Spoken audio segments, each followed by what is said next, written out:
विद्यार्थियों, इसके पूर्व के वीडियो में हमने प्रकृतिवाद विचारधारा का प्रारंभ कब से हुआ और प्रमुख प्रकृतिवादी विचारक कौन कौन से थे, जिनमें डॉक्टर फ्रैंक केने, मिराबो, नेमूर, तुर्गो, बोदो आदि के बारे में अध्ययन किया था। आज हम अध्ययन करेंगे कि प्रकृतिवाद को जो है जन्म देने वाले प्रमुख कारण कौन कौन से थे। क्योंकि जब भी कोई नई विचारधारा जन्म लेती है तो वह किसी न किसी पूर्वाग्रह से प्रभावित होती है। तो प्रकृतिवाद के जन्म के बारे में भी यही बात कही जा सकती है।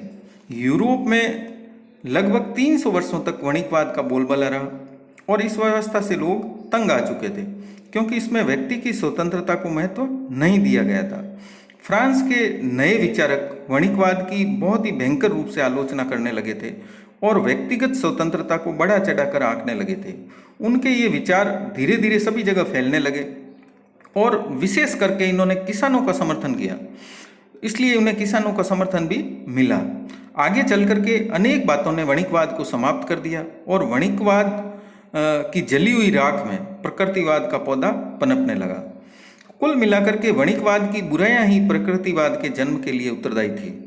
तो इस संदर्भ में प्रोफेसर हेने ने कहा भी है कि प्रकृतिवाद यद्यपि और भी बहुत कुछ था और उसने अन्य उद्देश्य भी थे, परंतु इसकी परिभाषा के रूप में हम कह सकते हैं कि यह वणिकवाद के विरुद्ध फ्रांसीसियों का विद्रोह था। क्योंकि फ्रांस में जो है कॉल्बर्ट ने वणिकवादियों की नीतियों को लागू किया था और 300 वर्षों तक जब किसी एक विचारधारा का शासन रहता है तो उसके विरोध स्वरूप अन्य विचार प्रकट होते हैं और उसी के स्वरूप प्रकृतिवाद का जन्म हुआ था। तो वणिकवाद के जो कुप्रभाव थे उसके अतिरिक्त प्रकृतिवाद को जन्म देने वाले भी कुछ कारण थे, जिनमें से हम अध्ययन करेंगे। उनमें जो पहला कारण था वो था राज दरबार का अपव्यय। क्योंकि 14वीं शताब्दी से लेकर के और 16वीं शताब्दी तक फ्रांस में लुई वंश का शासन अत्याचारों की एक लंबी गाथा बन गया था। राजा जनता का शोषण करके विलासिता का जीवन जी रहे थे। राजा कहता था, मैं ही राज्य हूँ, आई एम द स्टेट। राज दरबार का प्रत्येक व्यक्ति जनता के लिए राजा था। राज दरबारी अपने स्वार्थों की पूर्ति के लिए राजकोष से मनमाना धन खर्च करने लग गए थे। उसका परिणाम ये हुआ कि एक और राजकोष की वृद्धि के लिए जनता पर मनमाने कर लगाए जा रहे थे, तो दूसरी ओर राजकोष का उपयोग निजी स्वार्थों की पूर्ति के लिए किया जा रहा था। राजा हमेशा ही सुरा और सुंदरियों की तलाश में रहता था और उसने जनता की चिंता नहीं थी। राज्य पर जो ऋण है या कर्ज है उसका भार दिन पर दिन बढ़ता जा रहा था। तो ऐसी विषम परिस्थितियों में नए विचारों या नवीन विचारों के विकास के लिए एक नया आधार प्रस्तुत किया, जिससे प्रकृतिवाद का जन्म हुआ। नेक्स्ट है फिर अनावश्यक करारोपण। राज दरबार के जो भारी खर्चे थे उनको पूरा करने के लिए देश के जो निर्धन लोग थे उन पर अत्यधिक ज्यादा करारोपण किया जाने लगा, विशेषकर किसानों पर, और धनी वर्ग पर कर नहीं लगाया जाता था। भूमि पर पादरियों, सामंतों एवं बड़े बड़े धनिकों का स्वामित्व हो चुका था। छोटी जोतों पर गरीब किसान जो है अपना गुजर बसर कर रहे थे और करारोपण का पूरा भार किसानों पर ही था। नोबुलों को करों से मुक्त रखा गया था। दक्षिण फ्रांस में भूमि तथा मकानों पर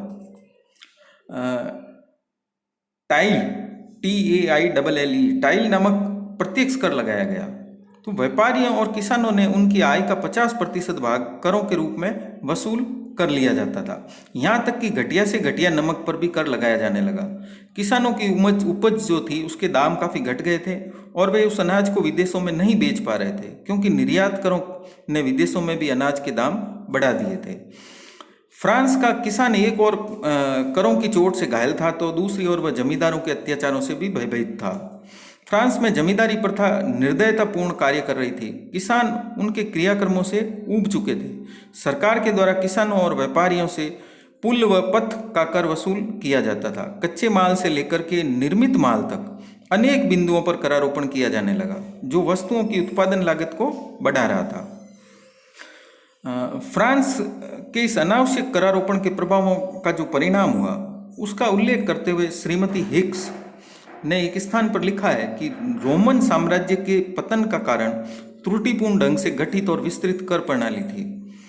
इसी प्रकार फ्रांस की क्रांति का मूल्य कारण भी अन्यायपूर्ण कर प्रणाली ही थी, जिसमें निर्धन वर्ग की अपेक्षा धनिकों पर कर का भार कम था।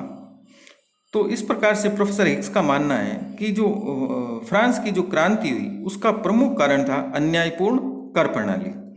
फ्रांस में जो व्यक्तिगत करारोपण है वो अन्यायपूर्ण नहीं था, बल्कि कर की नीति ही अन्यायपूर्ण थी। अन्यायपूर्ण कर नीति भी घातक होती है।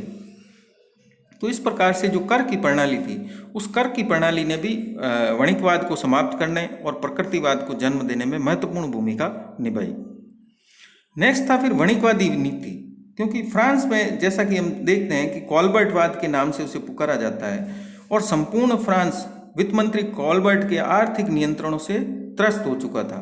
वहाँ व्यक्तिगत आर्थिक स्वतंत्रता का गला घोंट दिया गया था और आंतरिक व्यापार की अपेक्षा विदेशी व्यापार को सर्वाधिक महत्व दिया जाने लगा था। मजदूरों एवं किसानों का शोषण करके देश में सोने और चांदी के संग्रह को बढ़ावा दिया जाने लगा था। तो फ्रांस के नए विचारकों ने व्यापार की अपेक्षा कृषि को तथा व्यापारी की अपेक्षा किसान को सम्मान दिया। आयात निर्यात पर लगे कड़े प्रतिबंधों को तोड़ा जाने लगा। अनाज के प्रतिबंध व्यापार को स्वतंत्र व्यापार के रूप में विकसित किया जाने लगा। उन्होंने व्यापार की अपेक्षा कृषि को अधिक महत्व दिया और ये बताया कि वास्तविक बचत कृषि से ही संभव है। उनके विचारों ने लोगों को कृषि कार्य की ओर आकर्षित किया। व्यापार एवं उद्योग धंधों की अपेक्षा कृषि सुधार कार्यक्रमों को तेजी से लागू किया जाने लगा। इसके परिणाम स्वरूप फ्रांस में किसानों की दशा दिन प्रतिदिन सुधरती चली गई और इस व्यवस्था का प्रभाव पूरे यूरोप के अन्य देशों पर भी पड़ा और धीरे धीरे लोग इस नई व्यवस्था यानी प्रकृतिवादी व्यवस्था का स्वागत करने लगे। फिर इसके बाद आता है कि इंग्लैंड की क्रांति। इंग्लैंड में जो कृषि की क्रांति हुई वो प्रकृतिवाद के जन्म के समय में इंग्लैंड में भूमि सुधार का जो कार्यक्रम था वो बहुत तेजी से लागू किया जा रहा था। वहाँ कृषि का उत्पादन बढ़ने लगा था और किसानों की दशा में भी बहुत सा परिवर्तन आने लगा था। इंग्लैंड की कृषि क्रांति फ्रांस के विचारकों को प्रभावित किए बिना नहीं रह सकी। केने ने स्वयं जो एक किसान थे उसने अपने देश में इंग्लैंड के ही समान कृषि कार्यक्रमों को लागू करना प्रारंभ कर दिया, जिसके परिणाम स्वरूप फ्रांस में कृषि एवं किसान की दशा में परिवर्तन होने लगा और लोगों का विश्वास व्यापार से उठ करके कृषि पर केंद्रित होने लगा। इस प्रकार से व्यापारवाद से कृषिवाद पर, या इसे हम प्रकृतिवाद कह सकते हैं, प्रकृतिवाद की तरफ लोग आने लग गए। नेक्स्ट है फिर कि आत्मगत शक्तियों का प्रभाव। राजा लुई जो थे 14वें, उनकी मृत्यु के बाद फ्रांस में जनता के विचारों में परिवर्तन आने लगा, क्योंकि पुरानी आर्थिक व सामाजिक व्यवस्था के विरुद्ध घोर आपत्ति की जाने लगी थी। वैज्ञानिक क्षेत्र में नई नई खोजें हो चुकी थी। 18वीं शताब्दी के मध्य तक पुराने विचारों को तोड़ने का काम बड़ी तेजी से प्रारंभ हो गया था। व्यक्ति को राजनीति और दर्शन का केंद्र माना जाने लगा था। प्राकृतिक विज्ञान के नियम इतने अधिक विकसित हो गए थे कि लोगों ने उसका अनुकरण करके सुख शांति प्राप्त करने का संकल्प कर लिया था। लोगों के बीच अब ये विचार पनपने लगा था कि प्रकृति ही सर्वोत्तम सत्ता है। अन्य सत्ताओं की अपेक्षा यही सत्ता जो है मनुष्य का विकास कर सकती है। न्यूटन प्रकृति संबंधी अपने आविष्कारों तथा अपने दर्शन के लिए काफ़ी प्रसिद्ध हो गए थे और सेट्सबरी तथा ह्यूम की भी काफ़ी प्रशंसा की जाने लगी थी। ह्यूम को आप लोगों ने राजनीति विज्ञान में पढ़ा होगा। तो प्रकृतिवाद इन्हीं सब बातों का सामूहिक परिणाम था। विशेषकर ये कहा जा सकता है कि फ्रांस के विचारकों में अद्भुत आत्मशक्ति का उदय हो गया था, जिसने उन्हें एक नई दिशा प्रदान की। तो इस प्रकार से प्रकृतिवाद को जन्म देने वाली जो ये कारण हैं या परिस्थितियां हैं, इसके अतिरिक्त फ्रांस में अन्याय और अत्याचार के विरुद्ध घोर प्रतिक्रिया प्रारंभ हुई थी। नए विचारक राजा के ईश्वरीय अधिकारों को चुनौती देने लगे थे और अब वे प्राकृतिक अन्याय के सिद्धांतों पर आधारित सरल एवं विवेकपूर्ण नियमों की खोज में जुट गए थे। प्रकृतिवाद को इस राजनीतिक चेतना से बड़ी शक्ति मिली और वह तेजी से विकसित होने लगा। तो इस प्रकार से ऐसे बहुत से कारण थे जिनके कारण प्रकृतिवाद का जन्म हुआ। लगभग 300 वर्षों तक चला वणिकवाद धराशायी हो गया और प्रकृतिवाद जो है फलने फूलने और पनपने लगा था, क्योंकि प्रकृतिवाद जो है वो किसानों और गरीब जनता की बात करता था और गरीब जनता ने वणिकवादी विचारों का विरोध करना शुरू कर दिया था।